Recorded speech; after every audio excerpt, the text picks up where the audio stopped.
food. About food, man. So yeah, we're gonna kick it off. This is the first episode of Black Food Tales, and I'm here with my first guest, Lawrence. Why don't you tell the audience a bit about yourself, about who you are, you know? Good morning. My name is Lawrence Gomez. I'm the head chef and founder of Papa L's Kitchen. Papa L's Kitchen is African fusion cuisine. It's a brand new and exciting concept that I created myself in the past. Well, I've been working on it for maybe over 9 years, but I've launched it as a business just last year, April 2017. And at the moment, we're doing some tasting events up in High Street, Kensington, a place called Hyde. And also, we do a lot of private work, private catering. I've done one just 2 nights ago in Brixton for some lovely ladies, the Onyx Property Consultant Club, and do parties, birthday events. I've done weddings, so all different types of events that involve food. Yeah, I can put my name in the hat for it. So that's the new concept in terms of food, African fusion cuisine. Good stuff. So just before, literally outside, while we were waiting to get inside to start recording and stuff, I was saying that before the event, although I bought the ticket, I was like, oh, £40, like, you know, should I? But after tasting, because I went to your previous tasting, afterwards I was like, look, if you charge £50, I'll pay it. Like, the food was exquisite. Like, I loved it. Like, it's amazing. Thank you. Quality, tasty food. And I'm not paid to say this or anything like that. No. That's why I'm, really excited to like have you as a guest, and I'm more than happy to have you as my first guest on this podcast here. No, I'm very privileged, and thanks you for coming down with your guest as well. And I'm glad you guys enjoyed it. And one thing that I like for people to take away when they come taste my food is, it's different, because I am different and unique in terms of my food, and the fact that the most important thing is they can't get anywhere else, and that's what makes me different from other chefs, whether they're doing Asian, European, African, Caribbean, it doesn't matter. So, I made sure that I am completely different to any type of food that you are going to taste. So yeah, thank you for that. And I'm glad that you can share your experience. So, it's very important that, you take that away as well. So let's get right into it. I'm curious, like, in terms of food, what are you passionate about right now? What gets you excited with food right now? What, in terms of who's cooking it, or just it could be anything. It could be one of your dishes. It could be somebody else's restaurant. It could be like something you're looking forward to. What are you hot on right now? What makes you smile? What puts a smile on your face right now? I think, like, growing up in a household where there was food, like, it was dinner always, every single day. I think that's very important to me, and like, I want to encourage more people to cook at home. Okay. And one thing that I would like to do is, like, with my dishes, I make them as simple in terms of the method, so it's not complicated. So for you to go back home and try it yourself, because I want to encourage more people, men, women, it doesn't matter, to cook at home. And to me, home cooking is the best, although, like, one day, I would want to get my own restaurant, and, that's the goal. I still want people to encourage people to go and eat out and stuff like that. But, I want to encourage people to cook at home more, whether it's like 1 or 2 times a week, it doesn't matter. But, the whole feel of, I think we kind of lost it in a way in terms of, like, getting together as a family or friends and, cooking a meal and sitting down and eating together. And that's what I try to create with my events, and that's part of the whole African fusion cuisine concept. It's all about, like, a social dining experience, because myself, I was born in Gambia. So, and I moved over here when I was like 4 years old, and food is the subject of the day. We share our experiences, we share our day, we share our knowledge over food, and it's the best way to start a conversation, you know, and it's the best way to continue a conversation. So without food on the table amongst in a circle, you know, it's hard to get a conversation going, you know, amongst strangers anyway. So, you know, it's very, very important for me that we bring that back, and that's the concept that I'm trying to bring back, but in a restaurant, in an open environment. So, you know, it's the home food in a restaurant environment, so there's an even balance, you know, and that's what I'm trying to create with my concept as well. I think I definitely agree that like food can open conversation, especially among strangers and stuff. Even look, 90% of dates, I'm sure, happen in the restaurant. Yeah, that's it. Open food, yeah. That's it. You touched on something that I wanted to dive into. You mentioned like simple cooking and stuff. And I remember when I tasted some of your dishes, in my head I was thinking, how does this taste so good? But it just tastes simple, but it just tasted like what is behind that? Is there a secret behind? I don't know if you can share that. I don't know if that's like, as far as secrets go, you know, the word secret is for a reason, but sure. But as far as that goes, it's because I do my own marinades and sauces, and you know that's what makes me different, you know. So it's the marinades, the sauces, and the combinations that I use, you know. Sure. I dared to do, you know, so I'm not afraid of mixing two different things that in your head you might think that it won't work, but you know, as I was trying to explain to you earlier, when I think about a menu or something like that, I overthink it in my head, you know. So in my head I'm going a bit crazy because I have like all these wild thoughts, and you know, on what to do and what not to do, and you know, I chop and change the menu like 100 times before I actually agree what to do with the menu to serve to people. So, you know, taken away when people come and sit down and have a menu like the tasting one that you came to, you know, what pleases me the most also is the fact that, you know, when I ask different people what they enjoyed the most, and each one of them are saying something different, you know, that's what satisfied me the most, because I know I'm doing my job. Because if I made something and I had 5 different things that I made, and every single person chose that one dish, you know, what about the other 4? Because I put the same amount of time and effort into the other 4. So, you know, I'm not doing my job properly if the other 4 are getting left out. And that's very important to me. And the feedback that I got from the last event was, you know, people couldn't decide which one was their favorite, you know. They had like 3 or 4 different things that were their favorite, you know.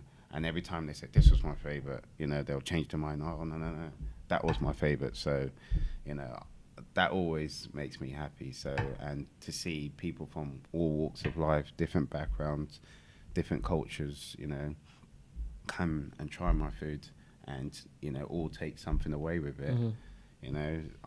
That's the message that I'm trying to deliver with my food, because I have a saying, you know, my food is something for everyone, you know. I plan on leaving no one out when it comes to people eating my food, you know.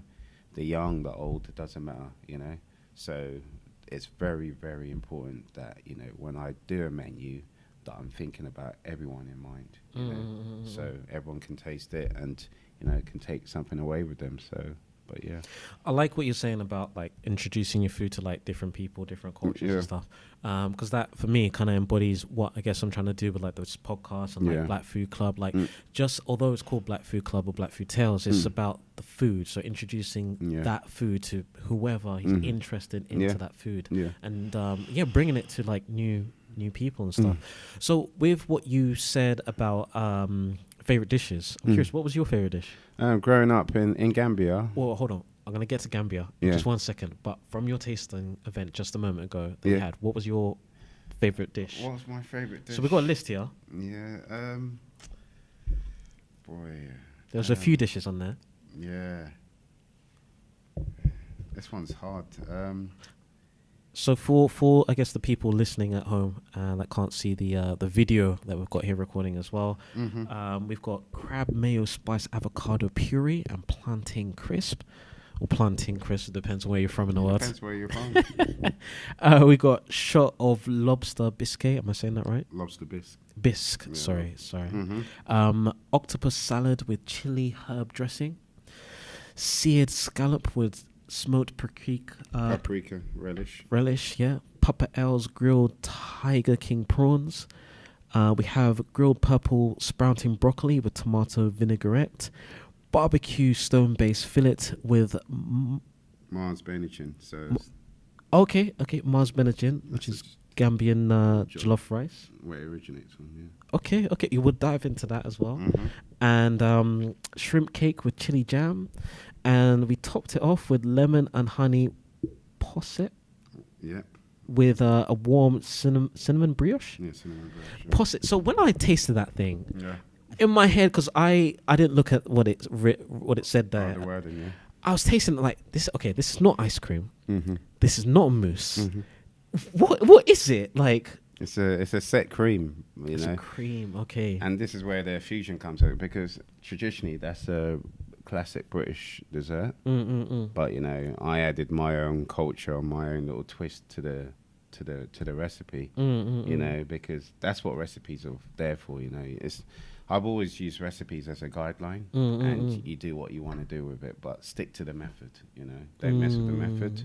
But in terms of the recipe, if you want to tweak or change something, don't be scared to change one or two things. So is that the rule of fusion? Just stick to the rules and then use those rules to do what you need. Yeah, you put your insert, I insert my own culture, my own background, because, as, like African Caribbeans, we're born with flavor. No one can deny that. When it comes to our food, we always have the flavor. Yeah, 100%. So that's guaranteed.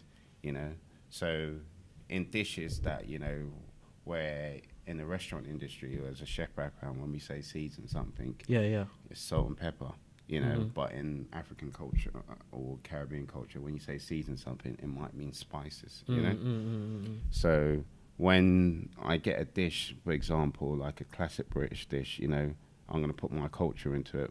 What can I think of in terms of ingredient-wise that I can put in there to give that dish oomph, an extra oomph? So that's what I did with this dish. It's just a lemon posset. The ingredients are completely different.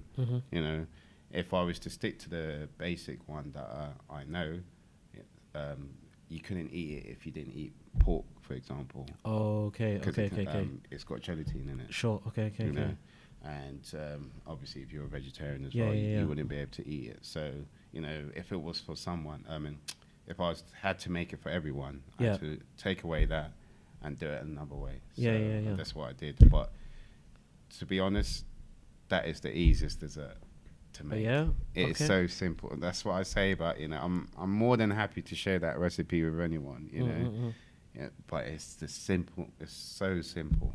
So, I'm curious about this, fusion stuff. So when you're sitting there and you're planning these recipes and stuff, what do you do? Do you plan it in your head and can you visualize how it's going to taste, or do you have to actually get out the ingredients and start cooking and stuff? I did the most of the planning in my head, and I've been a chef for almost 14 years now, and I'm confident when I think of it in my head. 9 out of 10 times it's going to work, because I'm thinking in my head, from the start to the finish, how I'm going to serve it, how I'm going to make it, what ingredients I'm going to use, what can I add, and so on and so on, So I'm always thinking in my head about that dish.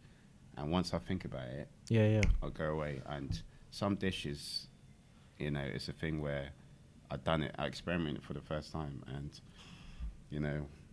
it just worked. The other night when I was in Brixton doing the dinner for these ladies, I done a new dessert that I've never tried before. It was a coconut tart. I've never made it before, but, in my head, I knew it was going to work. I tried it, I made it. It needed a little something else to it. I added it, and it went down the storm. And, moving forwards, you're going to have to try that dessert soon, so to know what I'm talking about. But it's an amazing dessert. It is an amazing dessert, and I loved it. Yeah, okay. I loved it, So, these dishes from your tasting event, which one did you pick? You know what? I don't want to be biased to any one of them, so I'm going to leave that to you.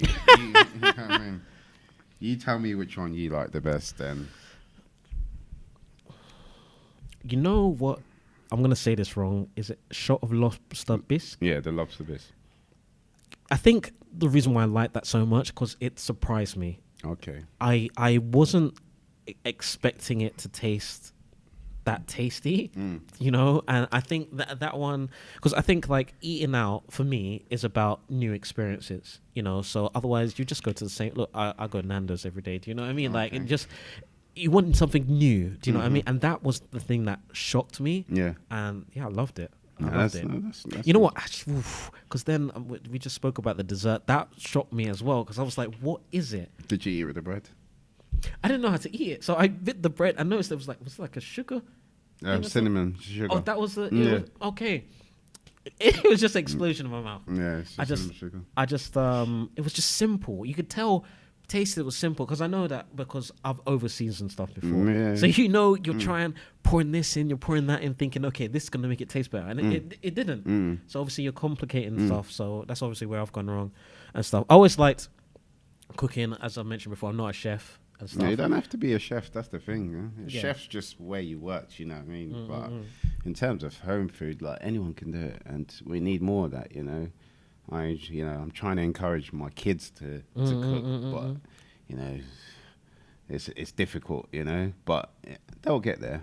You know what I like? So for example, like I mentioned, like, okay, this is before we started recording. I Yeah. mentioned like I've had a restaurant before and stuff. Yeah, yeah. And people have always asked me, oh, so what can you cook? I was like, no, I just train the chefs and stuff. For me, I like following recipes and stuff. Yeah. But always say, I don't know if you agree with this rule. I always said, look, a chef or a cook is somebody that opens the fridge and be like, okay, I got this, and this. I can make da. I can't do that stuff. Oh, okay. I need to open up a recipe book and be like, oh, this is what I need. I need to head over to Sainsbury's, go grab this stuff and stuff. Would you agree? Can you just open the fridge and be like, I got herbs, I got tomato, I got chicken, this is what I'm gonna make? Yeah, but it's just down to the base of where I've worked and you know my experience. So that's all it comes down to, you know. But you know, I'm sure in time, you know, the more you open your fridge and say to yourself, you know what, I got this, and that, you know, because you know, at the end of the day, food is, you know, we need it. You know, we need to survive. You know, because there's going to be days that you don't have the money to go out and eat to go and buy expensive stuff. And this is why it's important for people to learn how to cook, because you know, there's going to be a moment in time when you're going to open up your fridge and you ain't got your short change to go to the shop to get anything, but you have all these stuff in your cupboard or in your fridge.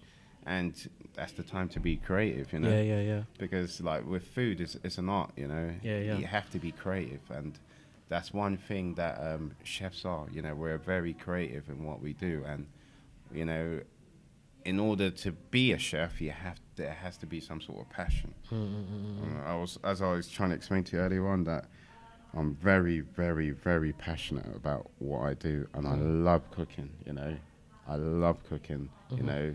Any opportunity to cook food, you know, I will do it. Do you know what I mean? So it's one of the things that are close to my heart, cooking for people and seeing people go away and eat my food and be satisfied and have the conversation with them before and afterwards about the food. You know, it opens up many doors. You know, I met a lot of good people through food. You know, through them tasting my food, and hopefully I can meet many more and onwards and upwards, as they say. So yeah, I'm very passionate about what I do. Good stuff. So this passion for food, does that extend home? When you get home, do you just want to relax? You don't want to put that intensity in, or? No, you know what, I always cook. Like I said, you know, I could be, you know, as I don't know if you're aware, but you know, us chefs, we work crazy hours, you know. From early morning, we're the first ones up and we're the last one home, because your social is our work, you know. So, you know, there's been several occasions, and there will always be occasions where I come home from work and I have to cook dinner, you know. So it's just a normal thing, you know. Because, but you know, funny enough, is, you know, my work goes beyond just my passion for food just goes beyond at work, because I love cooking at home, you know, whether I've got people around the house and, you know, and I'm cooking for them, catering for them, it doesn't matter. I just love cooking at home. So cooking at home if I'm trying to say it to you for you to do it, I must be doing it myself. So it's very important and to me, you know. So the only thing I miss is like my mum's cooking, you know. So that's one thing, you know. That's the only downfall, because when people know that you're a chef, they're a bit reluctant to cook for you, you know. Okay. But I appreciate the effort, because I know the time and effort it takes, you know, from when you think of a dish to do, go to the shop to buy it, come home, season it, and cook it, you know. Yeah. So I know it's a lot of time and effort. So I respect, you know. So if anyone's out there that wants to cook for me, feel free. Don't be afraid. I won't judge you, you know. Cool. I just want to eat food, you know, myself, you know. Good stuff. I'm just gonna restart this. Yeah. Because it, for whatever reason, cuts out after 23 minutes and we're at 22. So we are back in the game. Let's go right back to your roots. Yeah. If you like. Mm-hmm. So you were born in Gambia. Yeah. Tell me more about that. I was born in Gambia. I came here when I was 4 years old. Yeah. Like Gambia is a small, in West, small, I don't know whether it's called island, but small country anyway, and in West Africa. Yeah. And over here in England or London, there's not many of us. You know, every time I meet someone and they say to you, they ask me where I'm from, Gambia. Oh, I never met a Gambian before. You know, I get that nine out of 10 times. You know what I mean? So, and yeah, we just, you know, there's not many of us, and we're just quiet people. Like, you know, for people that the reputation that Gambia has amongst Africans, you know, we're not known amongst Africans, let alone Europeans, and yeah, we're just quiet people, we're just humble people, like, you know, we just do our thing and just keep it moving. And we believe in, you know, there's a whole family culture in Gambia, there's a whole social culture in there, and we're big on hospitality as well. You know, we love the whole experience of inviting people into our homes, and you know, and sharing you know, our food with them, you know. So that was always implemented me, and maybe that's one of the reasons I wanted to get into hospitality, because of that, you know, because we love to socialize, you know. You know, our biggest downfall is, like, not me personally, but it's that we're always late, you know. but apart from that, yeah, we're good people, you know. We don't. It's a peaceful country, you know. We don't get into the mix of everything else that's going on in the world, you know. We just do our thing and keep it moving. So yeah. That late thing, I don't think it's just you. I think, like, yeah, that's the all black. Well, I don't know. I'm gonna get shot down for saying this, but you know what they say, black people timing and stuff. So well, Gambian time is special, because they'll be late and they act like they were early. Okay. So you know, they look at you and they say, "Why are you looking at me? Why I'm late?" You know? Yeah. I'm on time or I'm early. No, you're not. You're like 3 hours late, but you know. Yeah. It doesn't start until they come. You know. Sure. The time is not important. Yeah. They're important. So every now and then you have to lie to you know, I have to lie to my mum and say, you know what, meet me at 2:00 when the event starts at 5:00, for example. Do you know what I mean? So Oh, really? Yeah, you have to, man, because they'll take their sweet time, you know. Gambian time is very, very special. And, you know, good thing I trained as a chef, and sure. you know, we're disciplined that you cannot be late, you know. You cannot be late, you know. I used to get into work at like 6:30 in the morning, 6:45 in the morning, even though I started at 7:00. But you know, the earlier the better, you know, because the kitchen's open. There's nothing to stop you, you know, to do what you need to do to set up for service. And from then on, you know, one thing being a chef is great for is it teaches you a lot of discipline. Yeah. Punctuality, you know, you can't be late. You have to be on time. You know, even though if you're on your deathbed, you'll still get up and go to work, because it's a whole team environment. Yeah. And it's very important in terms of work ethic, you know. There's no individuals in chefs, you know. It's all team, you know. If one man is down, you know, we pick him up and we build together, you know. So it's taught me a lot of things. So, and that's the whole fusion thing, my culture, and my work background mixed together, and that's what you get on the plate. So it's not all about the flavors and the ingredients and the recipes or the dishes, whatever. It's the background, because when I look into things, I always see the bigger picture and the deeper things. For example, when people one thing people might judge me on is like when they look at my menu, they might say, "Oh, there's no traditional dishes," and like my answer to that is the fact that it's not about the actual dishes, it's about what goes in those dishes, the ingredients, and where these different, for example, vegetables, fish, meat, fruit comes from. Is the bigger issue, because all the ingredients that I use, is sourced back home, So who's to say that we can't use that and make it our own? Do you know what I mean? So that's the message that I'm trying to deliver in terms of my food. Do you know what I mean? It's not about, what you get your traditional dishes, It's all about the ingredients and what you make out of it, And also the fact that I'm not going to throw away my years of experience working in London for the last 13, 14 years and as a chef, and throwing that away and dismissing it just because I'm Gambian and I should stick to Gambian food.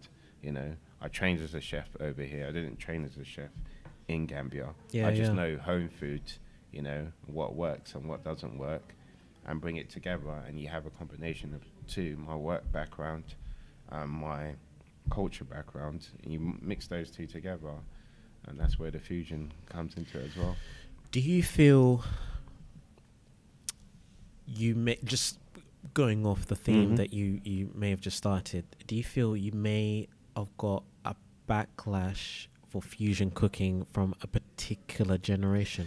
I think when they hear it, funny enough, there was a certain individual, and they said, "Oh, I don't like the word fusion, it creates because you can have it two ways, because it's a thing where like people in business, like for example, they want to get their message out there, but they're upset when other people try their foods, so to speak, Like what I got a lot was a lot of people used to judge me before they tasted it, in terms of, like, for example, like a lot, like with the Africans, it was always a bit difficult to satisfy them because they'll look at it and thinking I can do better, which I get, and I'm always someone that not so much want to prove you wrong or anything like that, but try it, and I want to keep an open mind for people from my background to explore and experiment with food, because there's so many different types of food in this world. We can't just stick to our own. We should be able to, for example, if people do a wedding and you're from an African Caribbean background or something like that, why not explore a bit and have your wedding menu with something different rather than your traditional food that you might eat next Saturday or Sunday. Yeah. So that also comes in with the fusion, in terms of my background, like with the African Caribbean, like community. What I wanted to always do with them was for them to open and broaden their mind with different types of food. Yeah. That we source ourselves in terms of ingredients in our own home, and what we can create with other than our traditional food. Yeah. And in terms of like the Europeans and any other culture, the Asians and stuff like that, what I wanted to do with them, introduce us into our foods. Yeah. But in a different way, because as we all know, like, some people might get offended by this comment, but it's something that I firmly agree with. But it's a thing where like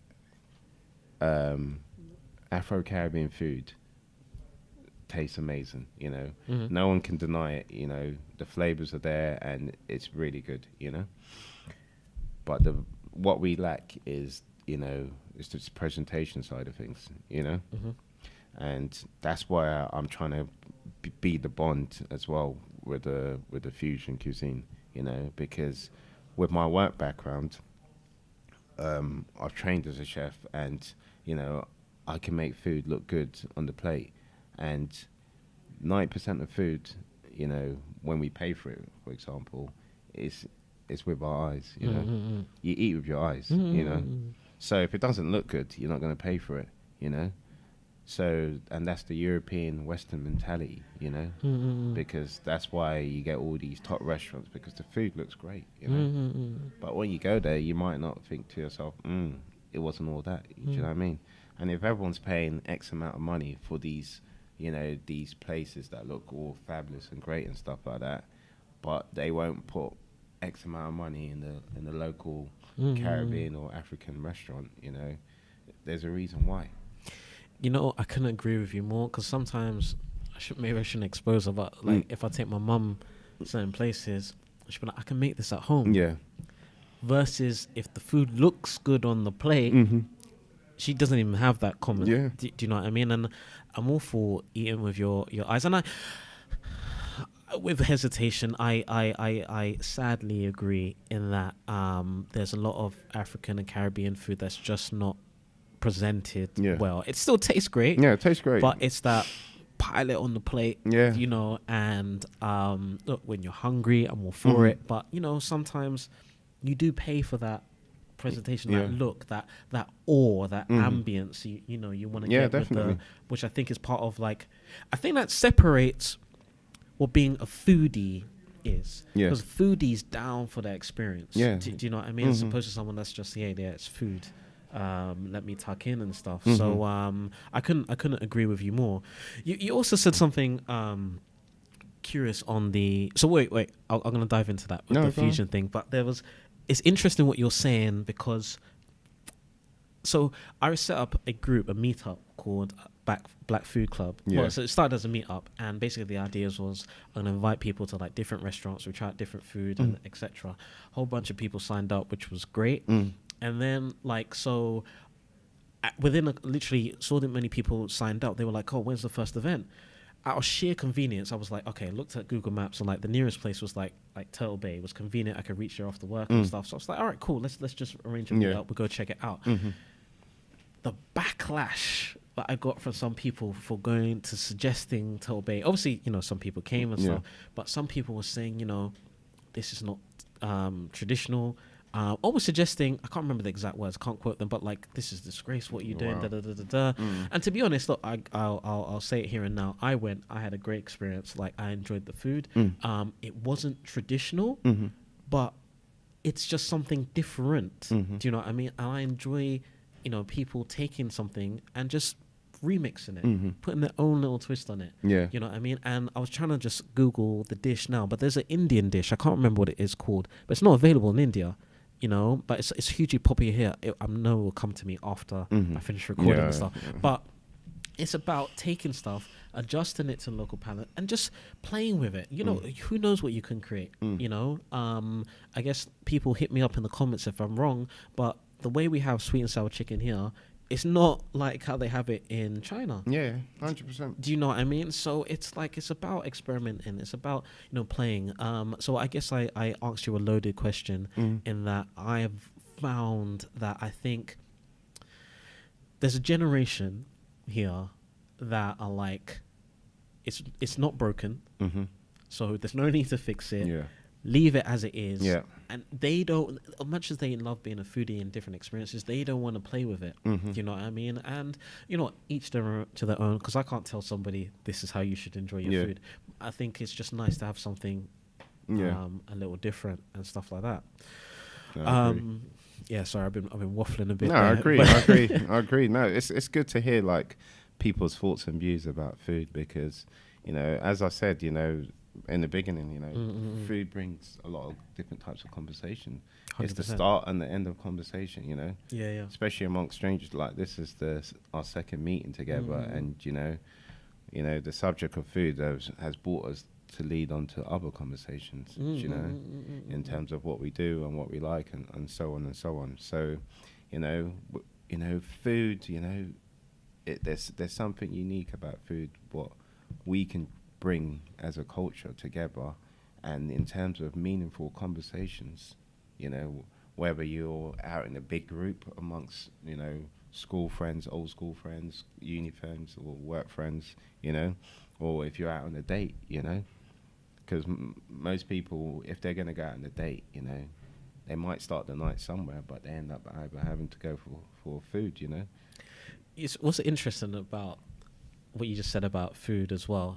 So like I've been doing like some Instagram ads for the Black Food Club on Instagram, and there's a correlation between that and the people that are signed up for the meetup. I'm curious how this applies to what you've experienced from your events and stuff. Yeah. But I've found that the audience is 70 to 75% women that enjoy the food. So you can't go wrong on a date, you know, because they love food, you know, which I guess is a great thing. But have you found that with your events? Do you find there's a split between who likes to eat out more? Is it more women or more males? That's a good question. You know, it is. I think it's more women actually. Who likes your Instagram pictures more? Is it more women or more guys? It's more women. There you go.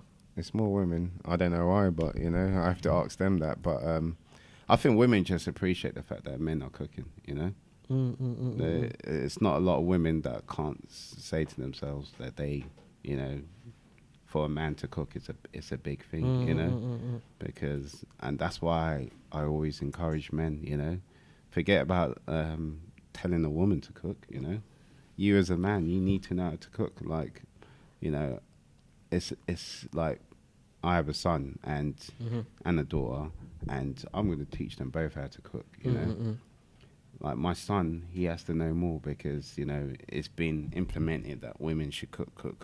But I don't see it that way. You know, I see it as they both have to do what they need to do. Do you know what I mean? But as a man, you have to learn how to cook. It's very, very important. You know, you cannot rely and, you know, pull it on a woman that they have to cook, you know, without yourself being able to cook. That I like 1,000% agree. Like some of my favorite dishes I've cooked myself, but you know, there's been other dishes that, you know, females have cooked for me that I enjoyed as well. But so what I'm curious about on that, going back to what my comment about difference between like a chef and somebody that just likes to cook and stuff. My issue is I don't remember nothing. Do you know what I mean? Like I don't remember nothing. So do you think it's important that you learn how to cook to the extent where like you remember how to do stuff? Because if I haven't made a dish in a while, I forget. Because you know when you make something 2-3 times, you work out shortcuts. You work out, oh, I need to season more. Is it important to cook regular so you remember this stuff, or is it because in this day and age you just open up Pinterest or whatever, you can get a recipe, I don't know, or YouTube? What do you think? Me personally, like it is important to remember, but I have a bad habit, you know. My bad habit is like I'm not big on writing recipes. You know, like so there's no black book. There's a black book in my head, but you know, my memory's in my head. You know, sure.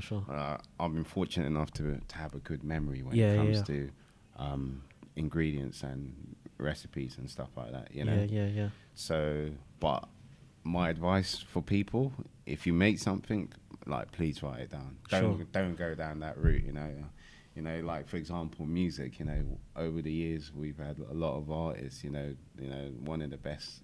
Few, in my opinion, like few of the best artists in terms of like hip hop music, they never wrote a lyric down. Like Biggie Smalls, you know. I didn't write nothing. He didn't write anything. So, oh wow, you know, everything was in his head. You know, I think Jay-Z does the same thing as well. But so for example, those two guys, you know, and you know, look what they have achieved and stuff like that. But I'm just fortunate enough that I can get away with it. But you know, long term, you know, when I get old and grey, like, you know, it might not be helpful, but my advice for people, if you do make something and you thought, you know what, I'm going to do this again, please write it down. So I'll definitely say that.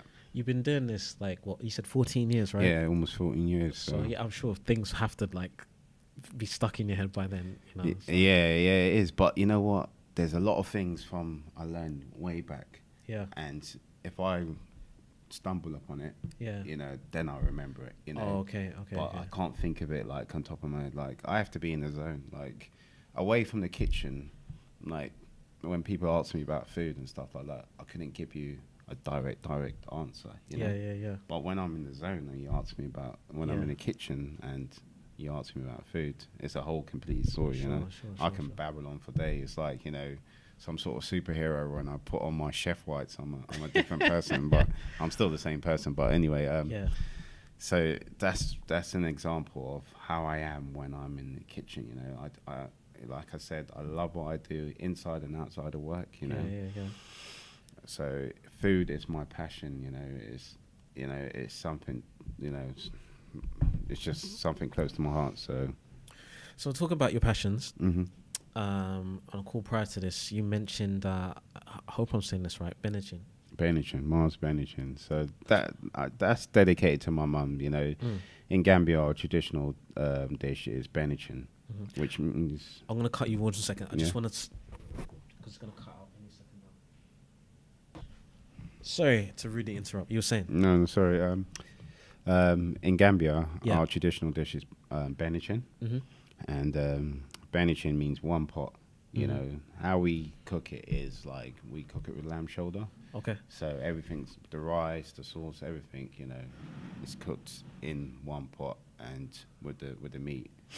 So, for example, for those who can't vision it, it might be like a biryani, you know, or paella, you know, Yeah. in the same, you know.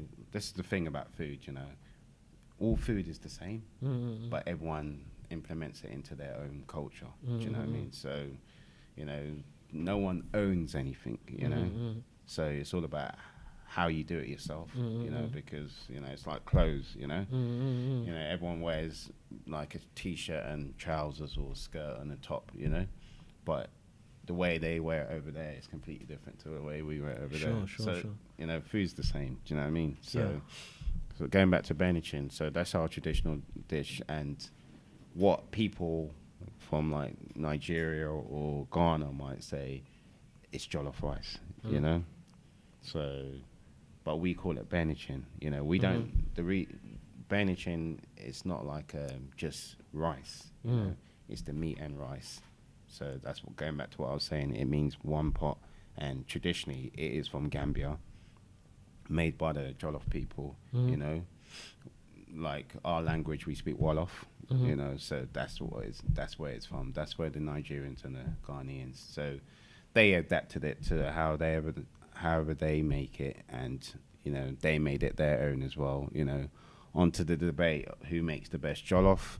I'm bored of that debate now, you know, because as long as the message is getting out there for people to know about the word, and it helps everyone in terms of Nigerians, Ghanaians, Senegalese, in terms of that, if it helps their food progress, then I'm all for it, you know, because it's not something that we should be debating about anymore, you know. It's because, you know, one day you make, like, for example, the Italians, you know, one day they make a nice pasta, then the next day they make a rubbish one, you know? Because it all depends.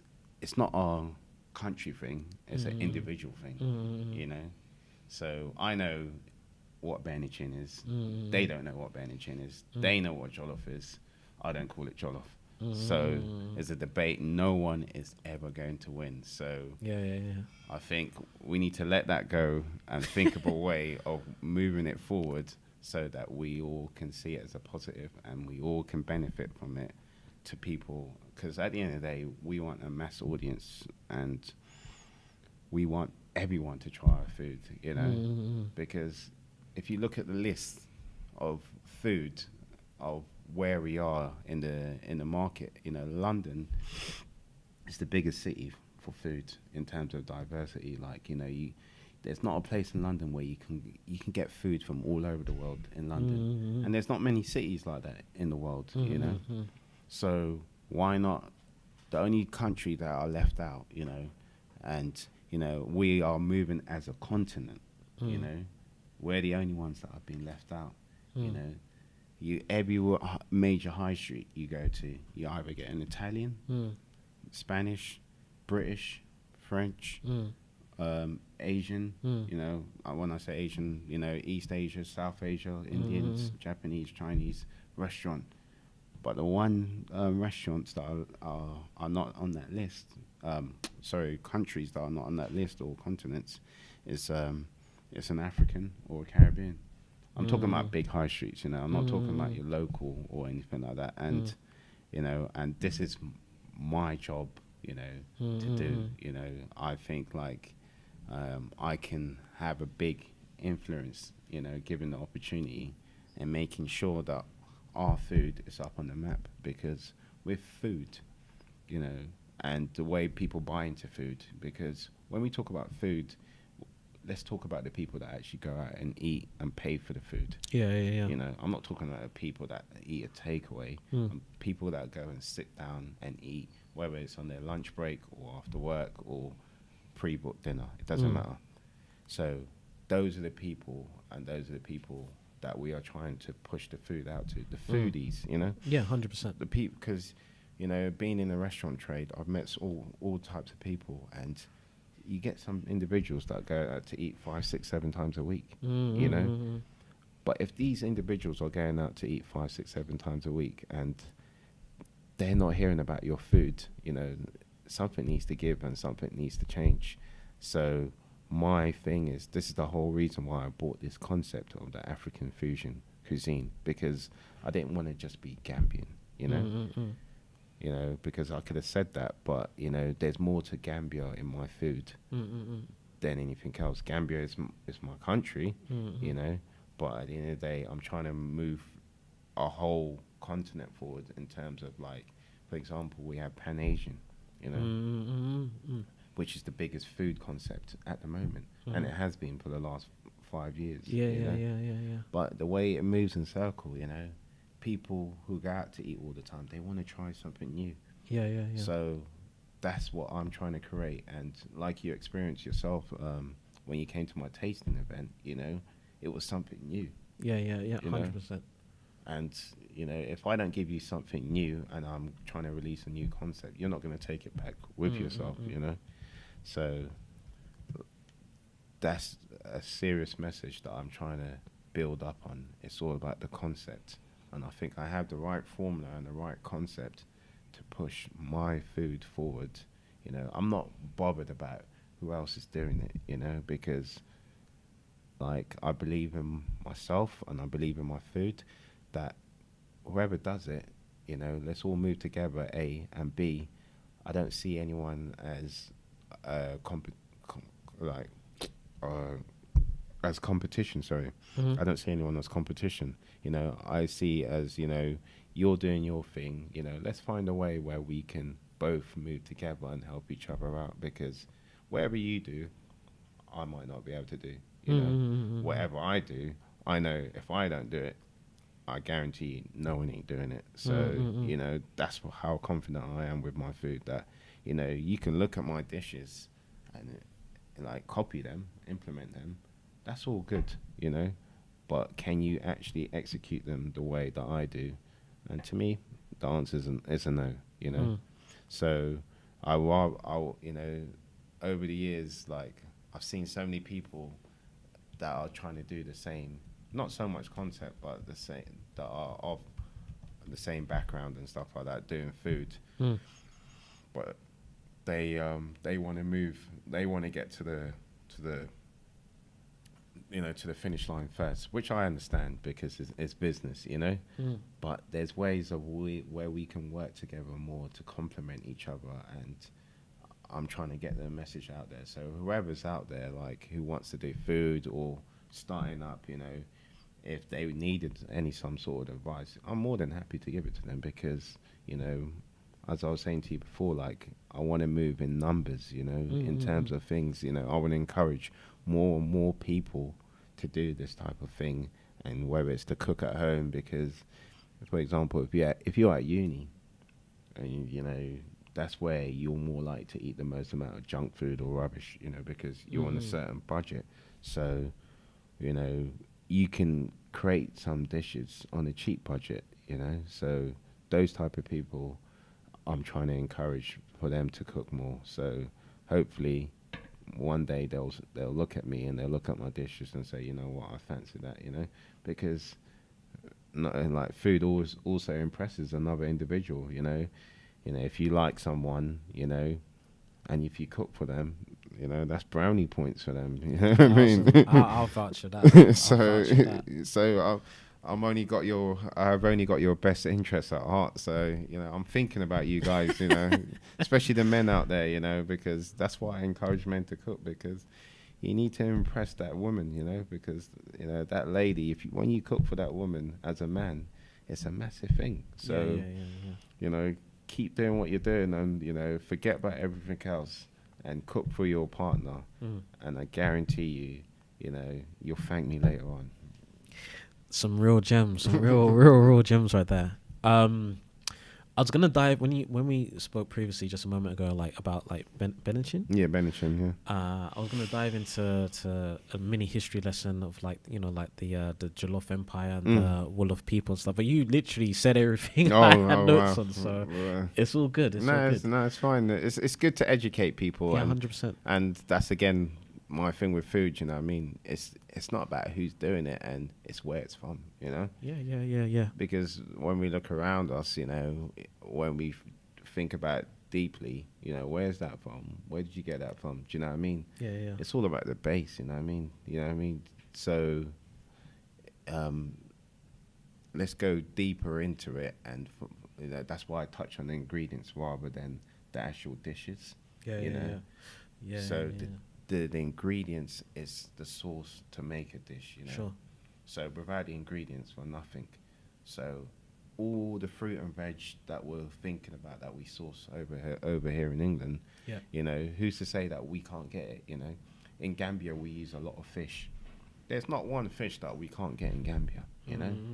So when I put a certain fish and they think, ooh, someone might question it, like, for example, the scallops, oh, that's not in Gambia, you know? No. Like, we're from a fishing background, you know. There's a lot of fishermen and they, you know, by the rivers and the boats and stuff like that, and you get a lot of good fish from out those continents, you know. So don't ever get it twisted, or don't ever doubt yourself to think to yourself when he puts a menu like that, oh, it's not traditionally from there, you know. No. So that's what I'm trying to change people's mind frame, that, you know, all these ingredients, we can source it ourselves. And when we source it ourselves, we can turn it into something else, as well as our own traditional dishes. We don't have to eat that set dishes that are being outlined to us by our parents, you know.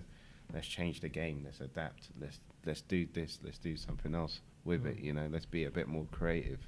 So that's what I'm trying to do, and you know, I want to be a pioneer, you know. Whether someone comes after me and does it better than me, I'm all for it, you know. But I want to get the ball rolling. That's what I ask for, you know. As a business, be successful, you know. I have my places in different, my restaurants in different places all over the world. And as a person, you know, just helping other individuals out so they can use what I've started or what I'm doing, and create it and make it their own, you know, because I'm more than happy for people to look into my idea and see wherever they can improve it and run away with it, you know. So touching on helping others, if there's any aspiring chefs or people that want to get into like catering and stuff, like what advice can you give for them to get started from like ground zero? Like for me, when I first started, you know, I was doing, before I'd done catering, I was, my last job before that, I was doing car body work. So I was spraying cars. Okay. You know, panel beating and stuff like that. So, but I always wanted to do food. Like, for example, when I was in high school, I was the only boy in my food technology class. And I didn't go to an all-boys school, you know.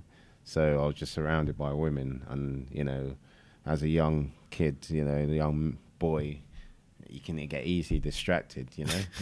But I always loved food from when I was young, you know, from when I see my mum cooking.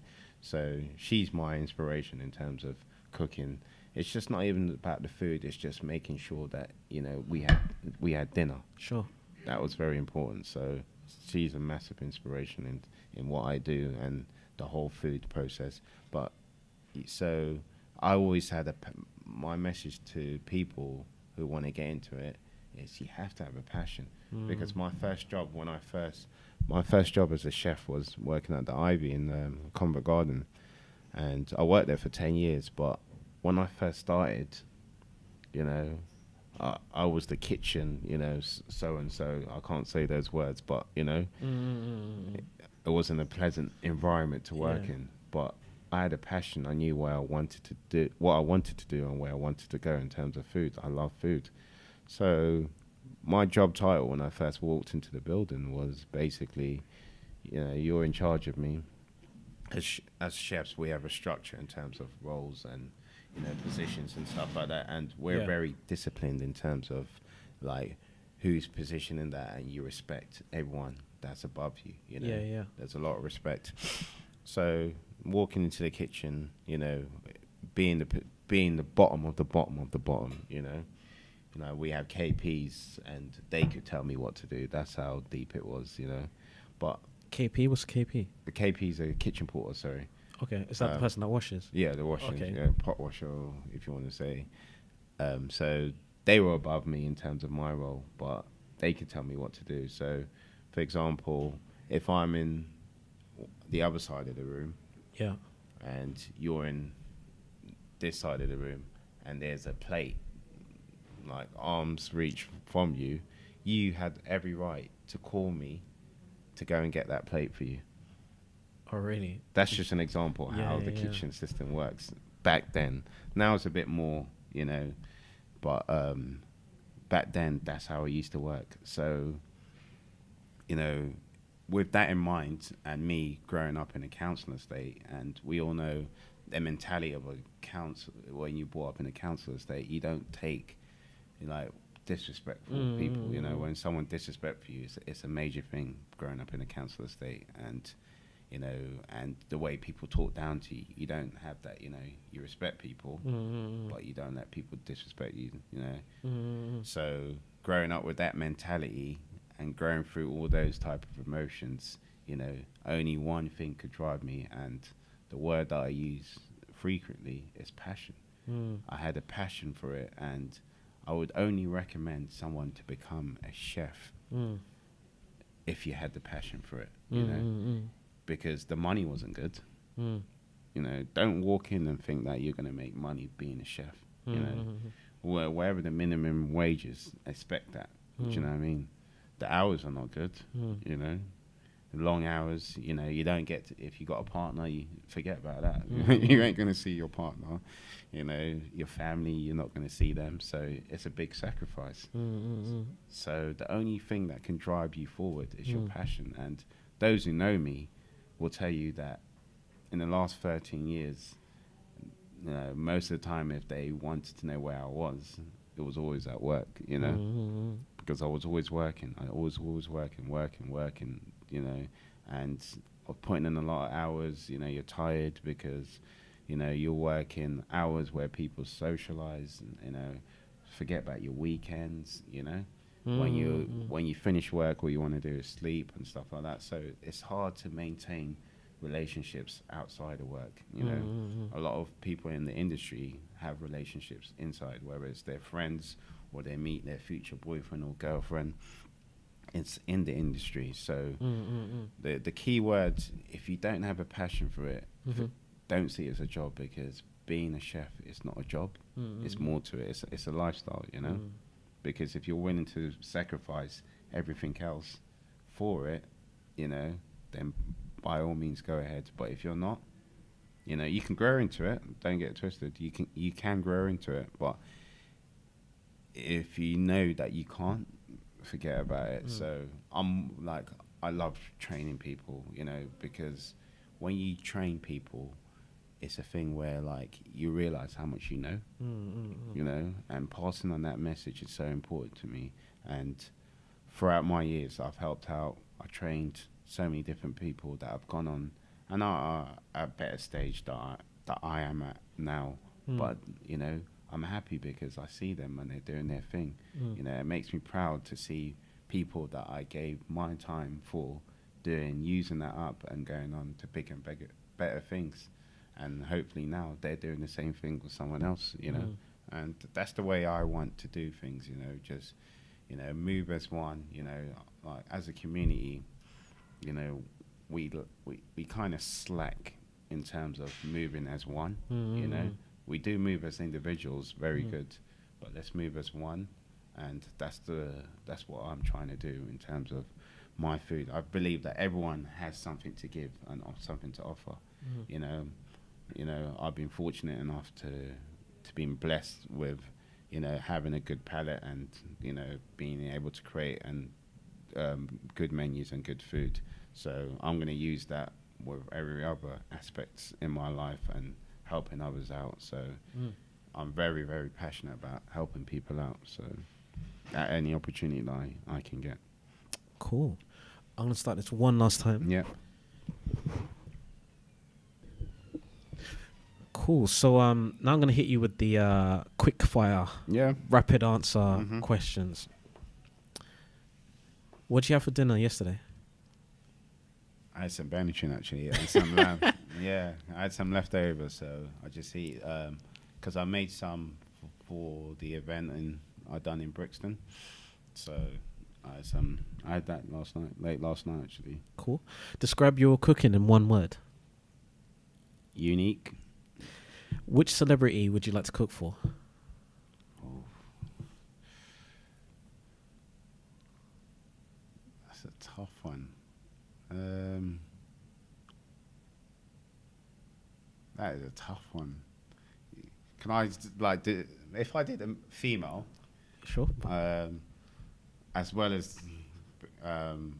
Oprah, because I would love her to have a sit down and talk with her, in an interview. As a male, that's a tough one.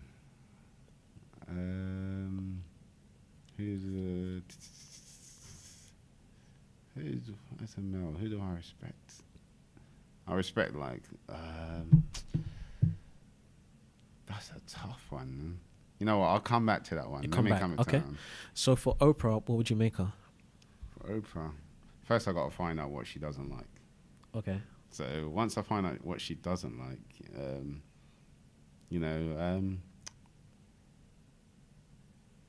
there's something about what I like to introduce people to is my prawns. Sure. Okay.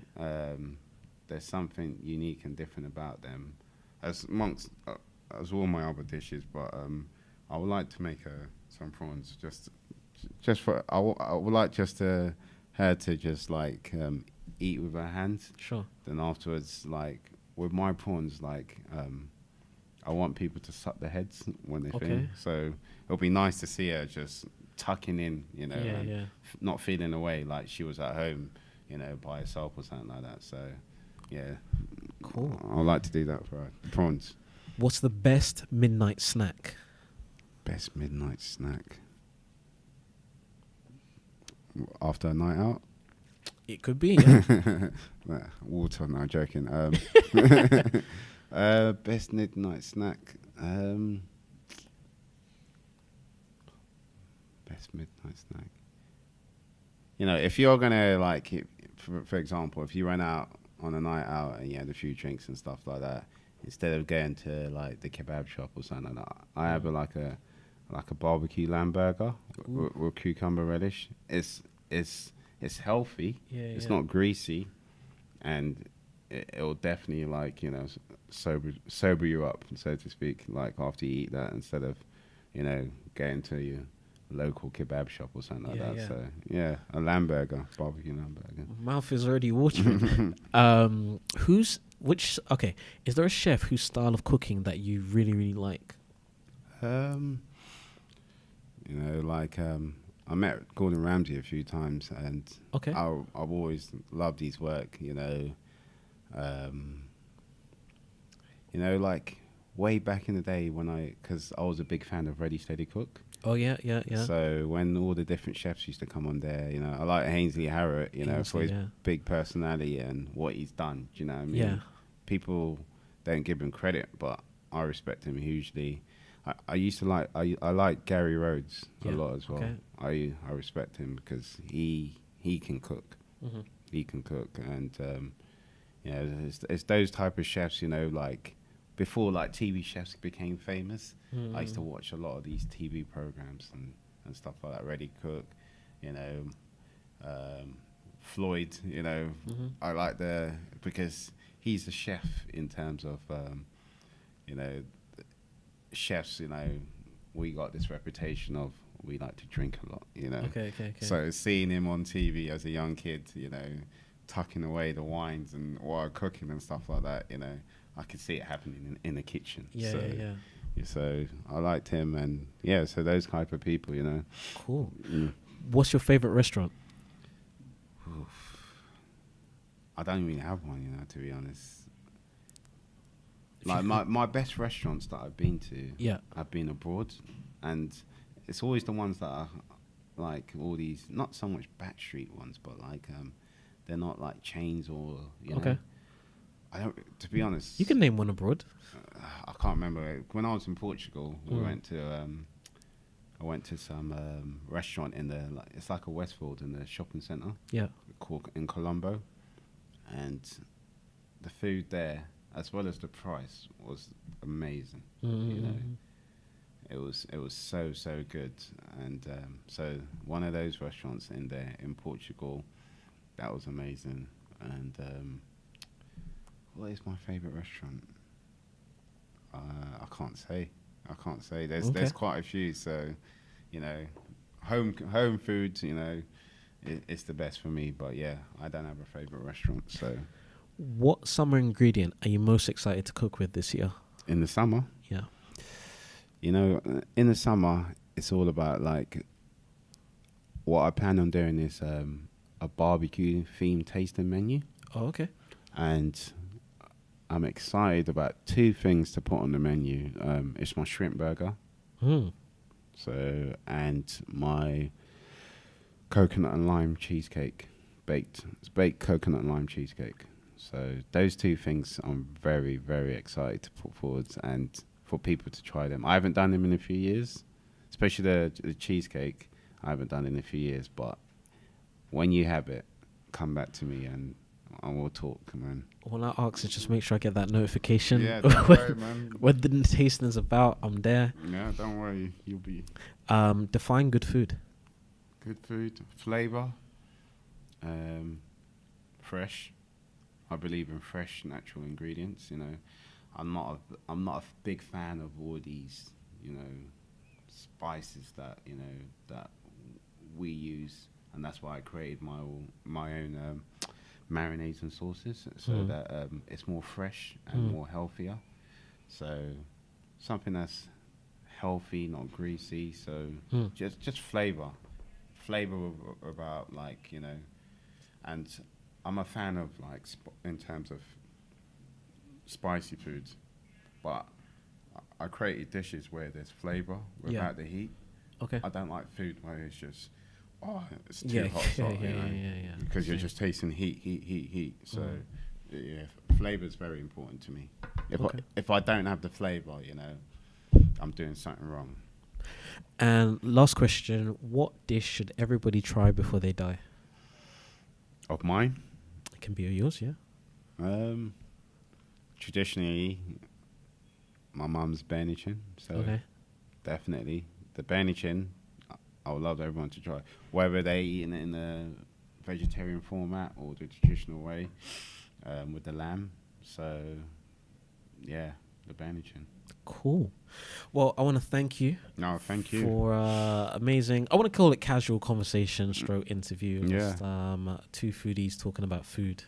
Yeah, and you know what? I want to thank yourself because you reached out to me over Instagram, and you know, we had a brief conversation on Instagram, and we need more people like yourself doing this kind of thing, because like there's so many different types of like I don't want to label it, but black businesses that are up and coming, but we need a platform to speak on, and when you're giving people like myself the opportunity to talk and to discuss, what we're doing and what we're trying to do, it can only give confidence to the person and also appeal to the mass, because there's not many people like yourself doing what you're doing, and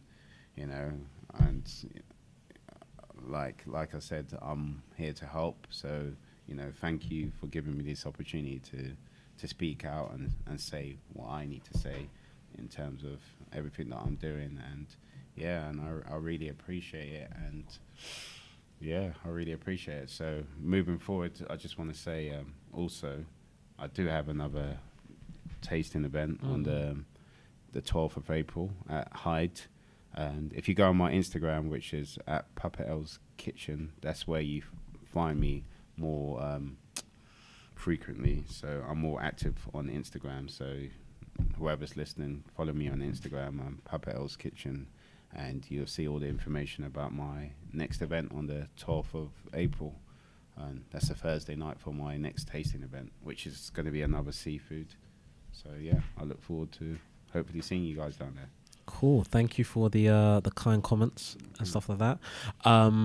Outside of the Instagram, is there anywhere else we can find you or get in contact with you? My email, because like I said, mentioned earlier, I do all types of catering. As long as there's food involved, canapes, big, small, it doesn't matter. Sit down, 3 courses, small tastings, whatever theme that you have in mind, private dinners, birthdays. I'll put my name in a hat when it comes to food. If you want something different, something that you've never tried before, email me on info@puppetellskitchen.com. That's PAPALS kitchen.com. So and I'll get back to you about whatever inquiries that you have in mind. Cool. And I want to experiment or something. I want to call it like dish of the week. So I'd like to invite you to set the audience a dish that they need to go out and try this week. Wherever they're going to cook it, they're going to go out and taste it, a dish that they should go out there and try this week. A nice cheap dish or expensive? Any dish. Any dish. That they should go out and try this week. You know what? As is the season, and I am going to put it on the menu for my next event, and one dish that I really love is asparagus. Okay. So we just started the asparagus season now, and grilled asparagus, and it's something for everyone. So vegans, vegetarians, people that love fish, meat, have an alternative. Asparagus. Cool. And so grill it. Like I said, if you want tips on what to do with it, email me. If not, I'll be putting on my menu for my next tasting event. Cool. Well, there you have it.